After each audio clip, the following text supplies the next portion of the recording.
Selamat pagi, bersama saya, Cindy Raja. Mari awali aktivitas dan pelayanan Anda melalui renungan pagi bersama Allah di waktu fajar. Dengan doa dan bimbingan darinya, kita dapat diyakinkan bahwa pada hari yang mulia itu, ketika Yesus kembali untuk mengklaim miliknya, bahwa kita akan menunggunya di sana dengan tangan terbuka dan disambut ke hadiratnya yang kekal. Ditulis oleh Ellen G. White bersama Pendeta Denny Kanajo. Selamat mendengarkan. Shalom, selamat pagi para pendengar yang setia dimanapun Anda berada saat ini. Kita akan sama-sama mendengarkan firman Tuhan melalui audio renungan pagi pada tanggal 26 Januari 2022 dengan judul Kita Harus Mengarahkan Pandangan Manusia pada Yesus. Sebelum kita melanjutkan bacaan renungan kita pada pagi hari ini, kembali saya mengajak semua para pendengar yang setia untuk berdoa bersama-sama. Bapa kami yang bersemayam di dalam takhta kerajaan sorga, terima kasih Tuhan Yesus, karena begitu besar kasih dan rahmat-Mu telah jaga dan pelihara kami sepanjang malam di dalam pembaringan dan tidur kami. Hingga tiba di pagi hari ini, kami dibangunkan dengan tubuh sehat dan segar. Sebelum kami melakukan segala tugas pelayanan pekerjaan kami sepanjang hari ini, kami rindu Tuhan untuk belajar mendengarkan firman Tuhan. Curahkanlah kuasa Roh Kudus-Mu kepada masing-masing kami.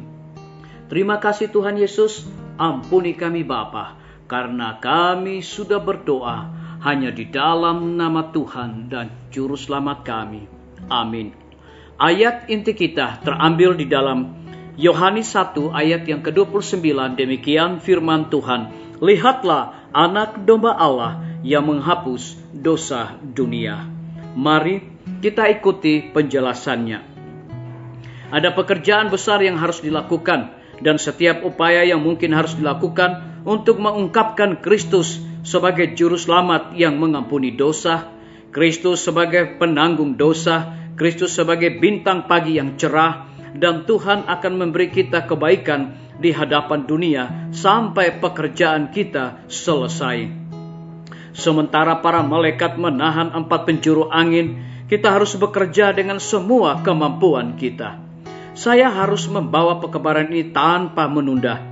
Kita harus memberikan bukti kepada alam semesta dan kepada manusia di akhir zaman ini bahwa agama kita adalah iman dan kekuatan, di mana Kristus adalah pengarangnya dan firman-Nya sebagai peramal ilahi.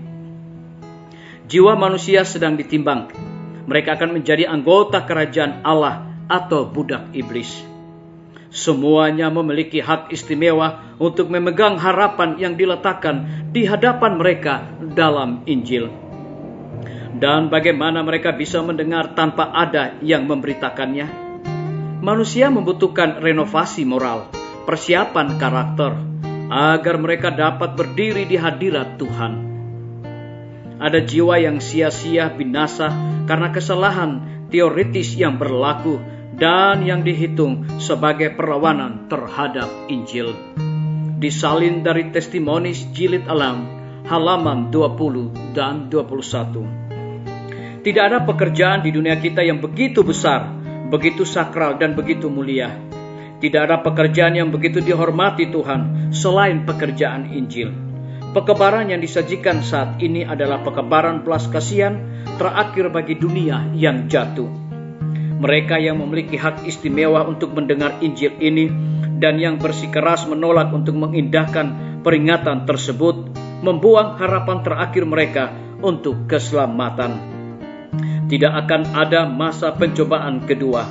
Firman kebenaran ada tertulis adalah Injil yang harus kita beritakan. Tidak ada pedang api yang ditempatkan di depan pohon kehidupan ini. Semua yang mau mengambil bagian darinya. Disalin dari Testimonies Jilid 6, halaman 19. Biarlah bacaan renungan kita pada pagi hari ini akan menjadi berkat bagi kita semua. Mari kita tunduk kepala dan berdoa. Bapa di sorga, terima kasih Tuhan Yesus, karena kasih dan rahmat-Mu begitu besar bagi hidup kami. Sepanjang malam di dalam pembaringan kami tidur dengan nyenyak Tuhan. Namun kami dibangunkan di pagi hari ini dengan tubuh sehat dan segar, napas kehidupan, keselamatan Tuhan masih percayakan dalam hidup kami. Lebih daripada itu, mempersiapkan kami untuk melakukan segala tugas pelayanan pekerjaan kami sepanjang hari ini. Namun kami mendengarkan firman-Mu luar biasa dahsyat bagi hidup kami, dan memberikan penekanan kepada kami. Ada pekerjaan besar yang harus dilakukan, dan setiap upaya yang mungkin harus dilakukan untuk mengungkapkan Kristus sebagai juru selamat yang mengampuni dosa. Terpujilah nama Tuhan. Pada pagi hari ini hamba berdoa untuk pemerintah kami. Tuhan memberkati Bapak Presiden bersama dengan Wakil Presiden, para menteri dan seluruh stafnya, Bapak Gubernur bersama dengan wakil, Bapak Wali Kota bersama wakil, Bapak Bupati bersama wakil, camat dan seluruh stafnya, kepala desa, lurah, RT, RW, dimanapun mereka berada saat ini Tuhan, mereka membutuhkan kuasa dan rahmat Tuhan. Curahkan hikmat pengetahuan sorga, agar mereka dapat menjalankan roda pemerintahan, dan di dalam mereka mengambil setiap keputusan dan kebijakan, biarlah itu hanya berpihak untuk bangsa kami Tuhan.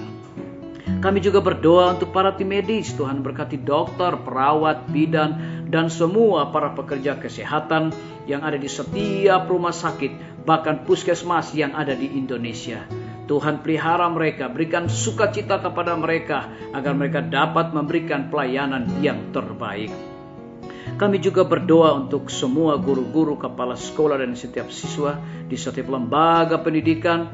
Tuhan, curahkan hikmat dan pengetahuan sorga, agar mereka dapat mendidik anak-anak, bukan hanya sekedar memperoleh pengetahuan di dunia ini, tetapi biarlah mereka juga mendidik anak-anak untuk memiliki karakter Yesus Kristus. Kami juga berdoa untuk pimpinan-pimpinan organisasi gereja Tuhan dari tingkat yang tertinggi sampai kepada gembala jemaat. Saat ini Tuhan, mereka membutuhkan kuasa Roh Kudus di dalam pelayanan penginjilan mereka. Kami menyerahkan TNI, Polri, PNS, wira swasta, petani, pedagang, nelayan, ojek online, dan saudara-saudara kami yang ada di dalam penjara. Tuhan lindungi, pelihara mereka, berikan sukacita dan juga hikmat dan pengetahuan sorga untuk menjalankan tanggung jawab mereka. Yang berulang tahun saat ini juga Tuhan curahkan hikmat kepada mereka, dan juga dengan bertambahnya usia yang Tuhan sudah berikan kepada mereka, mereka selalu bersyukur dan melayani Tuhan senantiasa. Yang berada di dalam kebimbangan dan ketidakpastian hidup, Tuhan berikan iman yang teguh untuk mereka terus berharap, bersandar hanya kepada Tuhan Yesus. Terima kasih Tuhan, ampuni kami Bapa, karena kami sudah berdoa hanya di dalam nama Tuhan dan Juru Selamat kami. Amin. Sampai jumpa. Tuhan Yesus memberkati kita semua.